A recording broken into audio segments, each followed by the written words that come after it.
वो कहते हैं ना, एक राजा के लड़के के 4 मित्र थे। एक 24 घंटा साथ रहने वाला,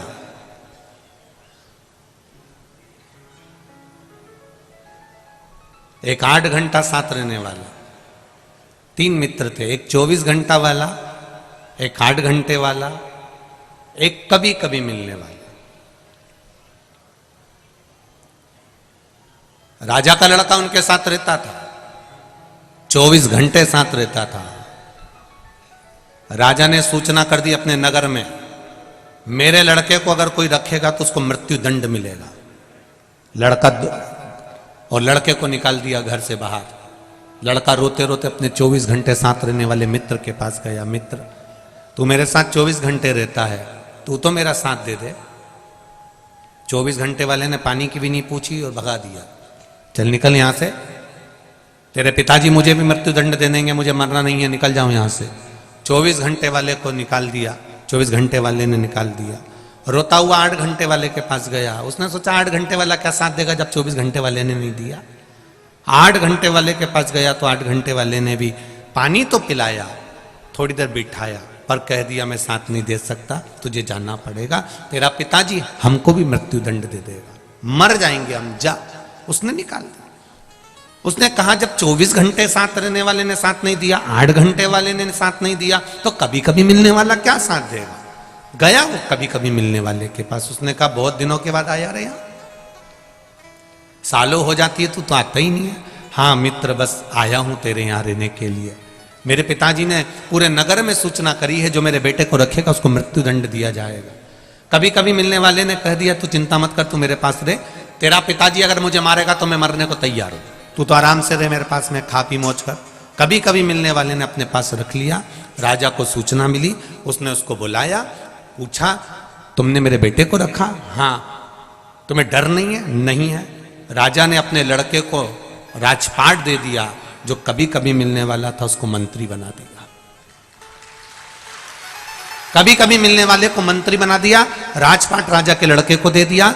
यह समझने वाली बात है कि राजा के लड़के के 24 घंटा, 8 घंटा और कभी कभी वाले मित्र कौन थे, तो हम समझें 24 घंटा साथ रहने वाला, इस आत्मा के साथ रहने वाला ये शरीर है। जब प्राण छूटता है तो सबसे पहले ये शरीर साथ छोड़ता है। इसके ऊपर कितना खर्चा करा तुमने 24 घंटा, एक से बढ़कर एक साबुन से नहाए, एक से बढ़कर एक क्रीम लगाया, एक एक घंटे तक धागे से।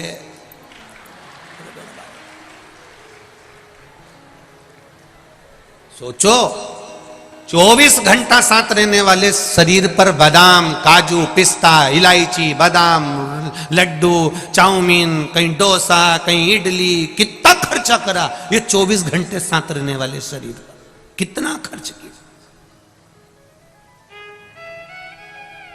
और 24 घंटे साथ रहने वाले शरीर ने सबसे पहले साथ छोड़ा है इस आत्मा का। यह आत्मा का साथ सबसे पहले शरीर छोड़ता है, जिसके ऊपर तुमने करोड़ों रुपए खर्च कर दिए।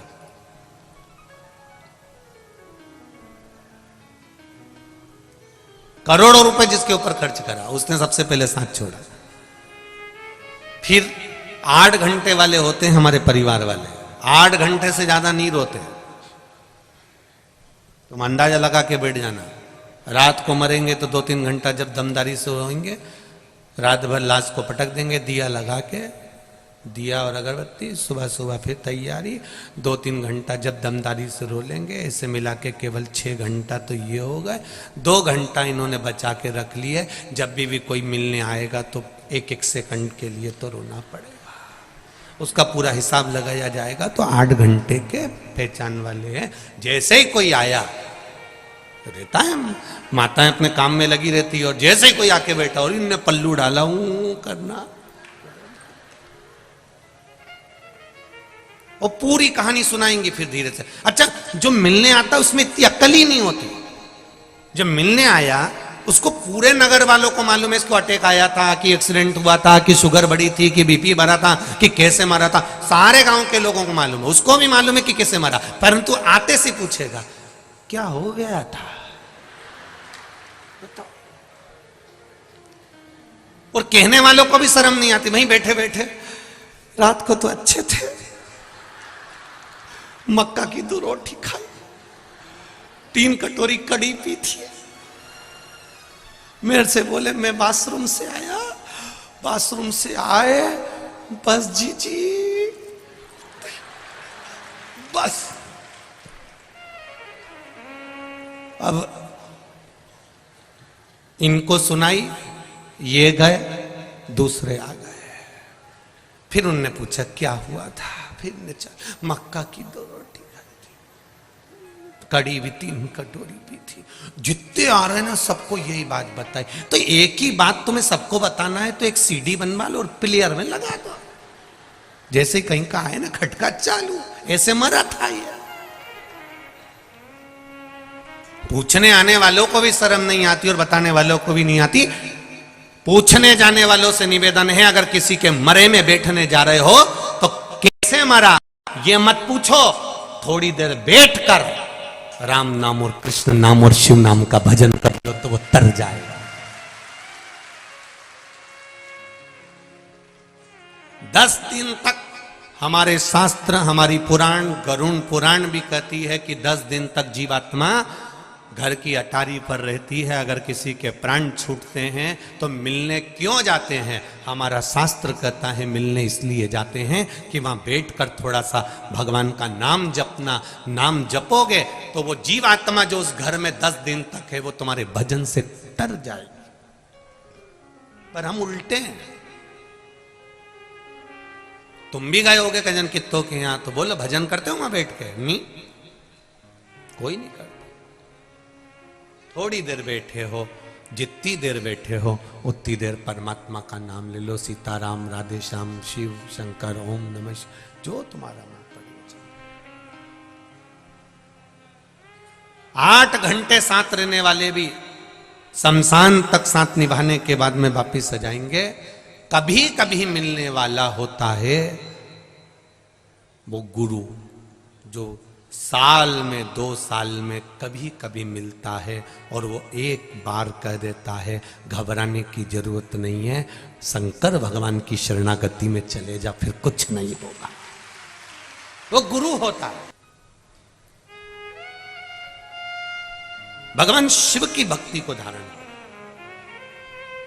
कभी कभी मिलने वाला होता है सतगुरु, जो कह देगा 24 घंटे साथ रहने वाला शरीर है, आत्मा के साथ रह रहा है। 8 घंटे वाले रिश्तेदार, परिवार वाले हैं। और कभी कभी मिलने वाला गुरु इस आत्मा को समझाकर परमात्मा तक छोड़ देता है। वो कहता है कि तुम शिव पर विश्वास करो, संसार पर नहीं। संसार तो मिथ्या है, झूठा है।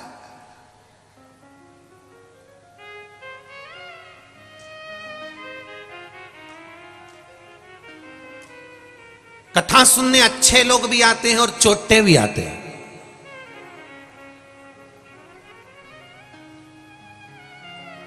तुम्हारा ध्यान भोलेनाथ पर रहता है और चोटे का ध्यान तुम्हारी चेन और अंगूठी और मोबाइल और पर्स पर रहता है। अब एक बात हम पहले भी कथा में कही, आज फिर कहेंगे। तुम्हारी वस्तु चोरी चली गई 2 साल में, 3 साल में, वो जो चेन गई या अंगूठी गई या पर्स गया या मोबाइल गया, वो 2-1 साल में बाबा ने फिर तुमको दिला दिया। पर चोटा तो हर कथा में पहुंचता है, तो वो भी चोटा की चोटा ही रहता है। वो आज तक चोटे से प्रमोशन ही नहीं हुआ उसका। जब 25-50 हजार रुपए की 2-4 हजार, 10 हजार, 20 हजार के मोबाइल चुरा लिए, 50 हजार की चेन अंगूठी चुरा ली, तो करोड़पति हो जाना था अभी तक तो उसको, लखपति बन जाना था अभी तक तो उसको, अरबपति बन जाना था उसको तो अभी तक। पर अभी तक भी वो चोटा की चोटा ही है, उसका प्रमोशन ही नहीं हुआ बापड़े को। और जितने चोटे बैठे हैं छुप छुप कर, उनसे निवेदन है थोड़ा सा समझ जाओ। चोरी करने के लिए भी बहुत सारी जगह है, पर यहां गरीब जब आते हैं कथा सुनने के लिए, साधारण सा व्यक्ति आता है, उसका कोई सामान खोता है ना। कल रात्रि की ही चर्चा है, किसी का कोई बैग कहीं चले गया होगा, सूचना पहुंची सीहोर व्हाट्सएप पे मैसेज गया। वहां से समीर जी ने आशीष जी को कहा, आशीष जी बोले कि कोई का सामान चले गया और उसको कहीं बेराज मेराज कोई जगह है, वहाँ जाना है, उसके पास में किराया नहीं है। तो हम आशीष को बोले पहले वहाँ पर कोई हो कार्यकर्ता तो उसको भेज दो और उसको देकर आओ पैसे और वो आराम से जाए वहाँ तक, कोई दिक्कत नहीं, अच्छे से जाए। धन की मूलता नहीं है, कथा में भाव की मूलता। आप दिल से आते हो। यहां जितने भी श्रोता बैठे हैं ना, इनको कोई चावल देने नहीं गया था। पूरे कानपुर में, केवल कल्याणपुर में जहां कथा हो रही है, इससे एक चौराहे तक के में आपको बैनर दिखेंगे, पोस्टर दिखेंगे। बोलो सही है कि गलत है?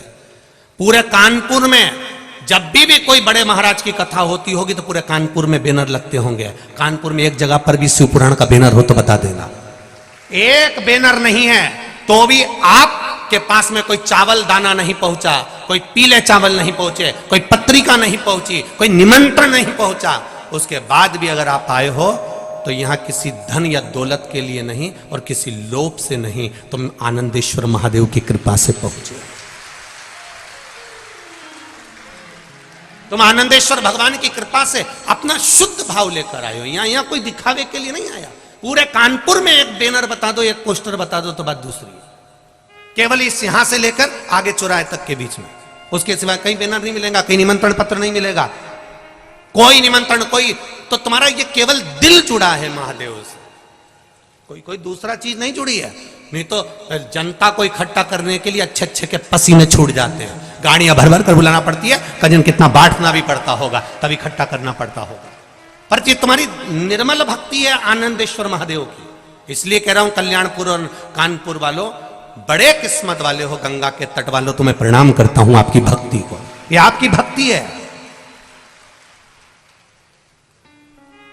ये निर्मल भक्ति है। हम जहां भी कथा करने गए वहां हमने देखा बड़े बड़े लोग पोस्टर मोस्टर लगा देते, वो अपनी जगह पर कल्याणपुर और कानपुर में मेरे आनंदेश्वर महादेव ने एक चमत्कार जो दिखाया है, वो चमत्कार आपके रूप में बैठा हुआ है मेरा महादेव, आपके रूप में। ये आनंदेश्वर की भक्ति है, इसको कहते हैं आनंदेश्वर महादेव। ये कोई साधारण नहीं है महाराज। उसकी नगरी में कथा कराने वाला वही राजा है और कथा सुनने वाला वही राजा है। यहां बाकी की सब प्रजा है उसकी, सब प्रजा। उसकी भक्ति इतनी प्रबल है, उसकी भक्ति का बल इतना प्रबल। ये चमक ये दमक फुलवन में महक, सब कुछ सरकार तुम्ही से है। कभी कभी मिलने वाला सतगुरु होता है, कभी कभी मिलने वाला।